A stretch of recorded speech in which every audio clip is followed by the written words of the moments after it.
Office నుండి ఇంటికి వెళ్ళిన నరేంద్ర ముందు ఫ్రెష్ అయ్యి వచ్చి లలిత లీవ్ ఎందుకు తీసుకుందో అడుగుదామని ఆమెకి కాల్ చేశాడు. లలిత ఫోన్ స్విచ్ ఆఫ్ రావడంతో స్వప్నకు కాల్ చేశాడు.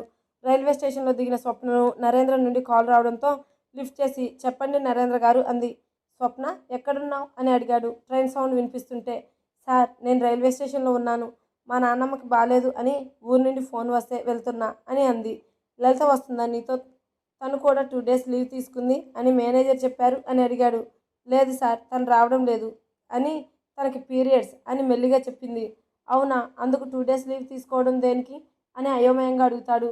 సార్ తనకి పీరియడ్స్ టైంలో చాలా ఇబ్బందులు ఉంటాయి, అసలు బెడ్ దిగదు, అందుకే లీవ్ తీసుకుంది అని.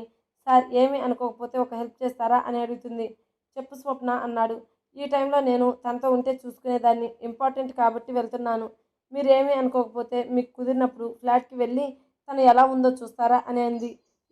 ఏం మాట్లాడుతున్నావు స్వప్న? తను నీకు ఫ్రెండ్ అయితే నాకు ప్రాణం, తను చూసుకోవడంలో నాకెందుకు ఇబ్బంది?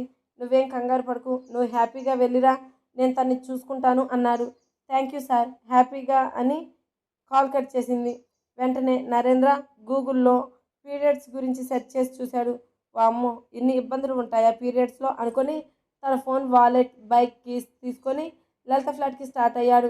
దారిలో సూపర్ మార్కెట్కి వెళ్ళి శానిటరీ ప్యాడ్స్, డార్క్ చాక్లెట్స్ తీసుకొని బిల్ పే చేసి బయటకు వచ్చి బైక్ స్టార్ట్ చేశాడు. బైక్ పార్క్ చేస్తున్న నరేంద్రకు ధనుంజయ్ లలిత ఫ్లాట్ వైపు వెళ్ళడం చూసి అతన్ని ఫాలో చేశాడు. అతని చేతిలో ఉన్న కవర్ చూసి నొసలు ముడేస్తూ దూరంగా నిలబడి గమనిస్తున్నాడు. ధనుంజయ్ అటువైపు తిరిగి ఉండడం వల్ల అతని ఫేస్ కనిపించక మాస్క్ పెట్టుకున్నట్టు తెలియలేదు. బెల్ కొట్టగానే లలిత డోర్ ఓపెన్ చేసి అతనితో మాట్లాడుతూ చిన్నగా నవ్వి అతని చేతిలో ఉన్న కవర్ తీసుకొని డోర్ క్లోజ్ చేసింది. వాళ్ళ మాటలు వినిపించక చూసింది నిజం అనుకొని గబగబా పార్కింగ్ ప్లేస్కి వెళ్ళిపోయాడు. నిమిషం తర్వాత వచ్చిన ధనుంజయ్ ఫోన్ మాట్లాడుతూ లలిత ఫ్లాట్ వైపు చూసి చేతిని ఊపుతూ బాయ్ చెప్పి నవ్వుతూ వెళ్ళిపోయాడు. లలిత ఫ్లాట్ వైపు చూసిన నరేంద్రకు లలిత విండో దగ్గర నిలబడి ఫోన్ పట్టుకొని కనిపించింది. కోపంగా పిడికిలు బిగించి లలిత వైపు సీరియస్గా చూస్తూ బైక్ స్టార్ట్ చేసుకొని వెళ్ళిపోయాడు. ఇవేవీ తెలియని లలిత హ్యాపీగా నిద్రపోయింది. వీధి చివర పాన్ షాప్ దగ్గర నిలబడి సిగరెట్ కాలుస్తున్న జగదీష్ దగ్గరికి వెళ్ళాడు ధనంజయ్. అతను రావడంతో సిగరెట్ స్మాష్ చేసి బైక్ తీశాడు. బైక్పై ఎక్కి కూర్చొని ఎందుకురా ఇదంతా? ఏదో ఒక ప్లాన్ చేసి దాన్ని ఒక్క నైట్లో ఆ లలిత జీవితం నాశనం చేయొచ్చు. పైగా ఇప్పుడు ఫ్లాట్లో ఒంటరిగా ఉంది, మంచి అవకాశం మిస్ చేసుకున్నావురా అన్నాడు. ఒక్క నైట్లో అది 4 గోడల మధ్య దాని జీవితం నాశనం చేయకూడదు. అది దిక్కులేని దానిలా రోడ్డు మీదకి రావాలి. నా చెల్లెల్ని బాధ పెట్టిన దానికి, నా చెల్లెలు ప్రేమ దక్కకుండా అడ్డుగా ఉన్న దాన్ని ఆ నరేంద్రతో చీకొట్టించాలి. అప్పుడు నా కోపం చల్లారుతుంది. సరేరా, నువ్వేం చేయడానికి అయినా నేను సిద్ధమే, కానీ నా పక్క ఫ్లాట్లో అమ్మాయిని పడగొట్టాలి, కొంచెం డబ్బు అవసరం పడింది అన్నాడు బైక్ దిగుతూ. 50,000 తీసిచ్చి రేపు మార్నింగ్ వరకు రెస్ట్ తీసుకో, ఈవినింగ్ పనుంది, రెడీగా ఉండు అని బైక్ స్టార్ట్ చేసుకొని వెళ్ళిపోయాడు. జగదీష్ ఇచ్చిన డబ్బులు వాసన చూసుకుంటూ ఇంత డబ్బు వస్తుంటే ఏం చేయడానికైనా రెడీ అని నవ్వుకొని అతని ఫ్లాట్కి వెళ్ళిపోయాడు. ఇంటికి వచ్చిన నరేంద్ర నేరుగా తన రూమ్కి వెళ్ళి డోర్ క్లోజ్ చేసుకొని రూమ్లో ఉన్న వస్తువులు చెల్లాచెదురుగా చేసేశాడు. ఎలా చేయగలుగుతున్నావు లలిత? అసలు నన్ను మోసం చేయాలి అని నీకు మనసు ఎలా వచ్చింది అని జుట్టులో వేలు దూర్చి బెడ్పై కూర్చొని కళ్ళు మూసుకున్నాడు. అమాయకంగా కనిపించిన లలిత రూపం గుర్తు రాగానే పూర్తిగా తెలుసుకోకుండా తనపై అనుమానపడకూడదు, తన్నే అడిగితే విషయం తెలిసిపోతుంది అనుకున్నాడు. మళ్ళీ అంతలోనే లలిత అబద్ధం చెప్తే ఎలా అని ఆలోచిస్తూ చిందరవందరగా ఉన్న రూమ్ను సర్దేసి ఏం తినకుండా ఆలోచనలతో నిద్రపోయాడు. నెక్స్ట్ డే మార్నింగ్ ఆఫీస్కి వెళ్ళాడు నరేంద్ర. పార్కింగ్ ప్లేస్లో నిలబడి లలిత కోసం చూస్తుంటే తన లీవ్లో ఉన్న విషయం గుర్తొచ్చింది. లోపలికి వెళ్ళి తన వర్క్లో పడిపోయాడు.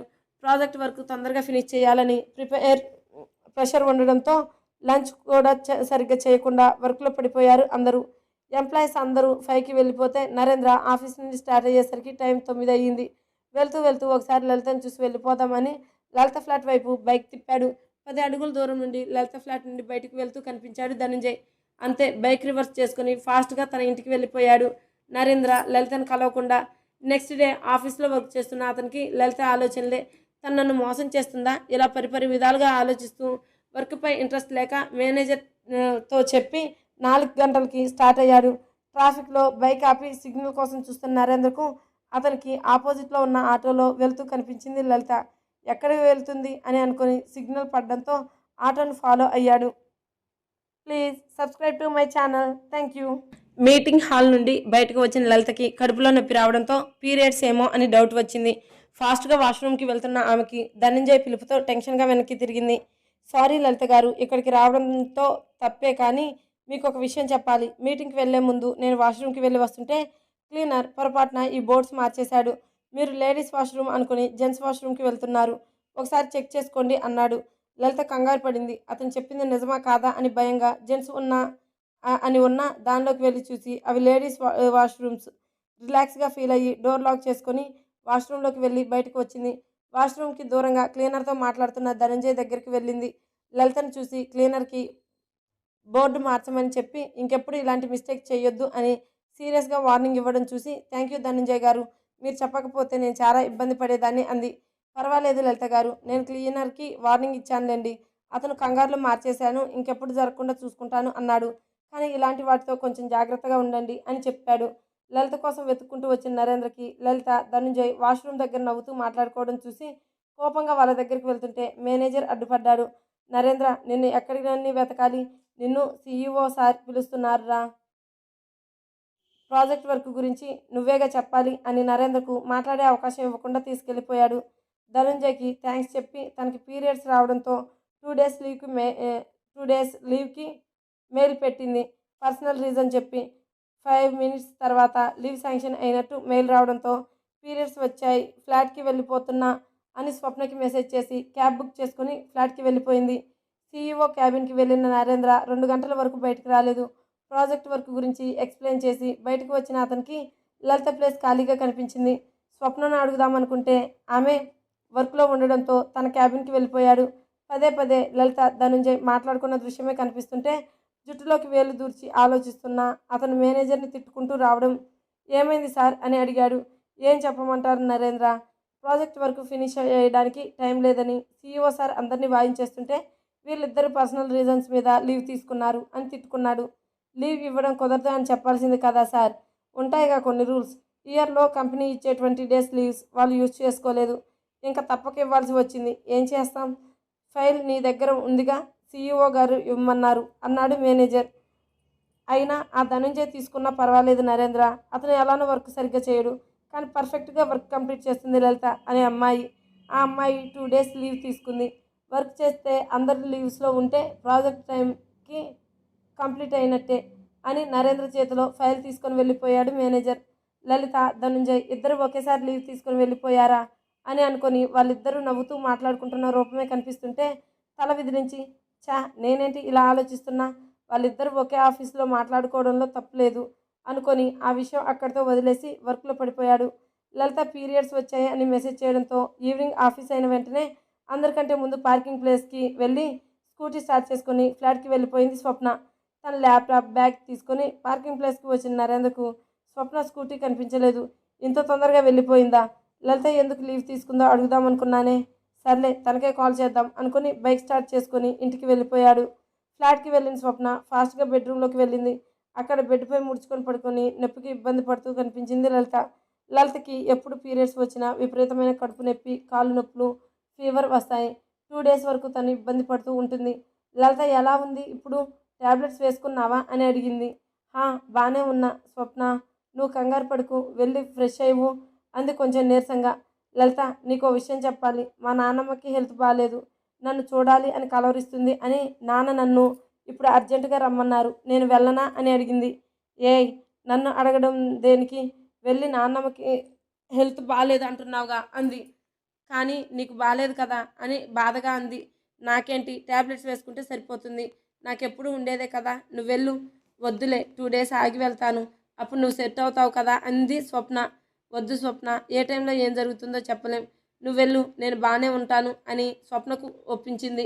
సరే జాగ్రత్త అని ఫుడ్ ప్రిపేర్ చేసి వెళ్తాను, నేను లేని రోజులు ఆర్డర్ పెట్టుకో అని ఫుడ్ ప్రిపేర్ చేసి రెడీ అయ్యి లలితకు పదే పదే జాగ్రత్తలు చెప్పి రైల్వే స్టేషన్కి వెళ్ళింది.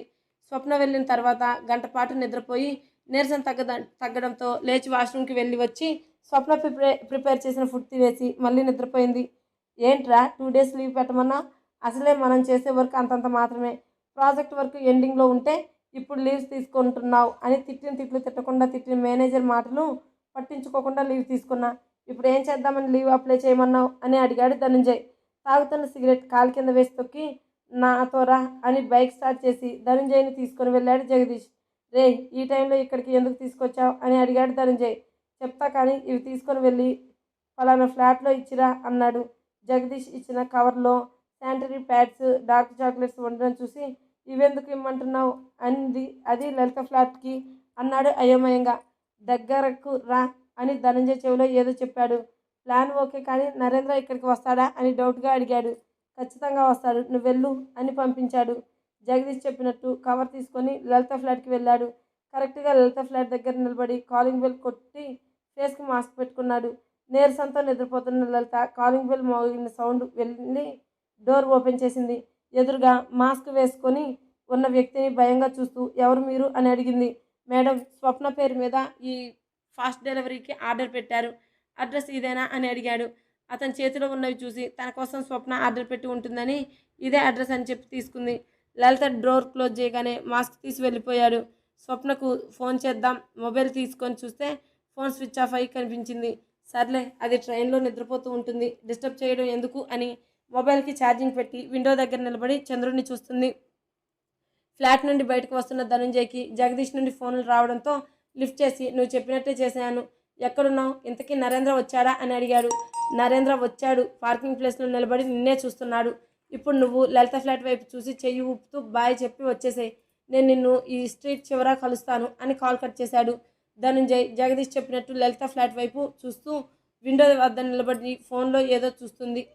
అది చూసి నవ్వుతూ చేతిని ఊపుతూ బాయ్ చెప్పి నడుచుకుంటూ స్ట్రీట్ చివరకు వెళ్ళిపోయాడు. అదంతా చూసి నరేంద్ర పిడికిలు బిగించి కోపంగా లలిత ఫ్లాట్ వైపు చూస్తూ తన బైక్ స్టార్ట్ చేసుకొని వెళ్ళిపోయాడు. ఆఫీస్ నుండి ఇంటికి వెళ్ళిన నరేంద్ర ముందు ఫ్రెష్ అయ్యి వచ్చి లలిత లీవ్ ఎందుకు తీసుకుందో అడుగుదామని ఆమెకి కాల్ చేశాడు. లలిత ఫోన్ స్విచ్ ఆఫ్ రావడంతో స్వప్నకు కాల్ చేశాడు. రైల్వే స్టేషన్లో దిగిన స్వప్నను నరేంద్ర నుండి కాల్ రావడంతో లిఫ్ట్ చేసి చెప్పండి నరేంద్ర గారు అంది. స్వప్న, ఎక్కడున్నావు అని అడిగాడు ట్రైన్ సౌండ్ వినిపిస్తుంటే. సార్, నేను రైల్వే స్టేషన్లో ఉన్నాను, మా నాన్నమ్మకి బాగాలేదు అని ఊరి నుండి ఫోన్ వస్తే వెళ్తున్నా అని అంది. లలిత వస్తుందా నీతో? తను కూడా 2 days లీవ్ తీసుకుంది అని మేనేజర్ చెప్పారు అని అడిగాడు. లేదు సార్, తను రావడం లేదు అని, తనకి పీరియడ్స్ అని మెల్లిగా చెప్పింది. అవునా, అందుకు 2 days లీవ్ తీసుకోవడం దేనికి అని అయోమయంగా అడుగుతాడు. సార్, తనకి పీరియడ్స్ టైంలో చాలా ఇబ్బందులు ఉంటాయి, అసలు బెడ్ దిగదు, అందుకే లీవ్ తీసుకుంది అని. సార్, ఏమీ అనుకోకపోతే ఒక హెల్ప్ చేస్తారా అని అడుగుతుంది. చెప్పు స్వప్న అన్నాడు. ఈ టైంలో నేను తనతో ఉంటే చూసుకునేదాన్ని, ఇంపార్టెంట్ కాబట్టి వెళ్తున్నాను, మీరేమీ అనుకోకపోతే మీకు కుదిరినప్పుడు ఫ్లాట్కి వెళ్ళి తను ఎలా ఉందో చూస్తారా అని అంది. ఏం మాట్లాడుతున్నావు స్వప్న, తను నీకు ఫ్రెండ్ అయితే నాకు ప్రాణం, తను చూసుకోవడంలో నాకెందుకు ఇబ్బంది, నువ్వేం కంగారు పడకు, నువ్వు హ్యాపీగా వెళ్ళిరా, నేను తన్ని చూసుకుంటాను అన్నాడు. థ్యాంక్ యూ సార్, హ్యాపీగా అని కాల్ కట్ చేసింది. వెంటనే నరేంద్ర గూగుల్లో పీరియడ్స్ గురించి సెర్చ్ చేసి చూశాడు. వామ్మో, ఇన్ని ఇబ్బందులు ఉంటాయా పీరియడ్స్లో అనుకొని తన ఫోన్, వాలెట్, బైక్ కీస్ తీసుకొని లలిత ఫ్లాట్కి స్టార్ట్ అయ్యాడు. దారిలో సూపర్ మార్కెట్కి వెళ్ళి శానిటరీ ప్యాడ్స్, డార్క్ చాక్లెట్స్ తీసుకొని బిల్ పే చేసి బయటకు వచ్చి బైక్ స్టార్ట్ చేశాడు. బైక్ పార్క్ చేస్తున్న నరేంద్రకు ధనుంజయ్ లలిత ఫ్లాట్ వైపు వెళ్ళడం చూసి అతన్ని ఫాలో చేశాడు. అతని చేతిలో ఉన్న కవర్ చూసి నొసలు ముడేస్తూ దూరంగా నిలబడి గమనిస్తున్నాడు. ధనుంజయ్ అటువైపు తిరిగి ఉండడం వల్ల అతని ఫేస్ కనిపించక మాస్క్ పెట్టుకున్నట్టు తెలియలేదు. బెల్ కొట్టగానే లలిత డోర్ ఓపెన్ చేసి అతనితో మాట్లాడుతూ చిన్నగా నవ్వి అతని చేతిలో ఉన్న కవర్ తీసుకొని డోర్ క్లోజ్ చేసింది. వాళ్ళ మాటలు వినిపించక చూసింది నిజం అనుకొని గబగబా పార్కింగ్ ప్లేస్కి వెళ్ళిపోయాడు. నిమిషం తర్వాత వచ్చిన ధనుంజయ్ ఫోన్ మాట్లాడుతూ లలిత ఫ్లాట్ వైపు చూసి చేతిని ఊపుతూ బాయ్ చెప్పి నవ్వుతూ వెళ్ళిపోయాడు. లలిత ఫ్లాట్ వైపు చూసిన నరేంద్రకు లలిత విండో దగ్గర నిలబడి ఫోన్ పట్టుకొని కనిపించింది. కోపంగా పిడికిలు బిగించి లలిత వైపు సీరియస్గా చూస్తూ బైక్ స్టార్ట్ చేసుకొని వెళ్ళిపోయాడు. ఇవేవీ తెలియని లలిత హ్యాపీగా నిద్రపోయింది. వీధి చివర పాన్ షాప్ దగ్గర నిలబడి సిగరెట్ కాలుస్తున్న జగదీష్ దగ్గరికి వెళ్ళాడు ధనంజయ్. అతను రావడంతో సిగరెట్ స్మాష్ చేసి బైక్ తీశాడు.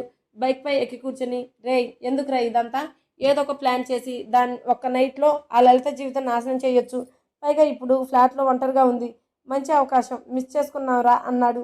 ఒక్క నైట్లో అది 4 గోడల మధ్య దాని జీవితం నాశనం చేయకూడదు, అది దిక్కులేని దానిలా రోడ్డు మీదకి రావాలి, నా చెల్లెల్ని బాధ పెట్టిన దానికి నా చెల్లెలు ప్రేమ దక్కకుండా అడ్డుగా ఉన్న దాన్ని ఆ నరేంద్రతో చీకొట్టించాలి, అప్పుడు నా కోపం చల్లారుతుంది. సరేరా, నువ్వేం చేయడానికి అయినా నేను సిద్ధమే, కానీ నా పక్క ఫ్లాట్లో అమ్మాయిని పడగొట్టాలి, కొంచెం డబ్బు అవసరం పడింది అన్నాడు బైక్ దిగుతూ.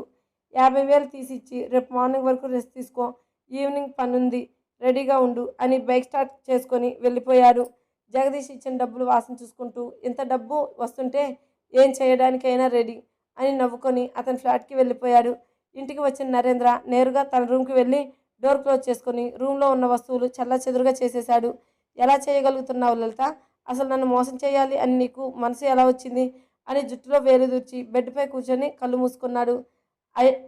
అమాయకంగా కనిపించిన లలిత రూపం గుర్తు రాగానే పూర్తిగా తెలుసుకోకుండా తనపై అనుమానపడకూడదు, తన్నే అడిగితే విషయం తెలిసిపోతుంది అనుకున్నాడు. మళ్ళీ అంతలోనే లలిత అబద్ధం చెప్తే ఎలా అని ఆలోచిస్తూ చిందరవందరగా ఉన్న రూమ్ను సర్దేసి ఏం తినకుండా ఆలోచనలతో నిద్రపోయాడు. నెక్స్ట్ డే మార్నింగ్ ఆఫీస్కి వెళ్ళాడు నరేంద్ర. పార్కింగ్ ప్లేస్లో నిలబడి లలిత కోసం చూస్తుంటే తను లీవ్లో ఉన్న విషయం గుర్తొచ్చింది. లోపలికి వెళ్ళి తన వర్క్లో పడిపోయాడు. ప్రాజెక్ట్ వర్క్ తొందరగా ఫినిష్ చేయాలని ప్రెషర్ ఉండడంతో లంచ్ కూడా సరిగ్గా చేయకుండా వర్క్లో పడిపోయారు అందరూ. ఎంప్లాయీస్ అందరూ 5కి వెళ్ళిపోతే నరేంద్ర ఆఫీస్ నుండి స్టార్ట్ అయ్యేసరికి టైం 9 అయ్యింది. వెళ్తూ వెళ్తూ ఒకసారి లలితను చూసి వెళ్ళిపోదామని లలిత ఫ్లాట్ వైపు బైక్ తిప్పాడు. 10 అడుగుల దూరం నుండి లలిత ఫ్లాట్ నుండి బయటకు వెళ్తూ కనిపించాడు ధనంజయ్. అంతే, బైక్ రివర్స్ చేసుకుని ఫాస్ట్గా తన ఇంటికి వెళ్ళిపోయాడు నరేంద్ర లలితను కలవకుండా. నెక్స్ట్ డే ఆఫీస్లో వర్క్ చేస్తున్న అతనికి లలిత ఆలోచనలే. తను నన్ను మోసం చేస్తుందా ఇలా పరిపరి విధాలుగా ఆలోచిస్తూ వర్క్పై ఇంట్రెస్ట్ లేక మేనేజర్తో చెప్పి 4 గంటలకి స్టార్ట్ అయ్యాడు. ట్రాఫిక్లో బైక్ ఆపి సిగ్నల్ కోసం చూస్తున్న నరేంద్రకు అతనికి ఆపోజిట్లో ఉన్న ఆటోలో వెళ్తూ కనిపించింది లలిత. ఎక్కడికి వెళ్తుంది అని అనుకుని సిగ్నల్ పడడంతో ఆటోను ఫాలో అయ్యాడు. Please subscribe to my channel. Thank you.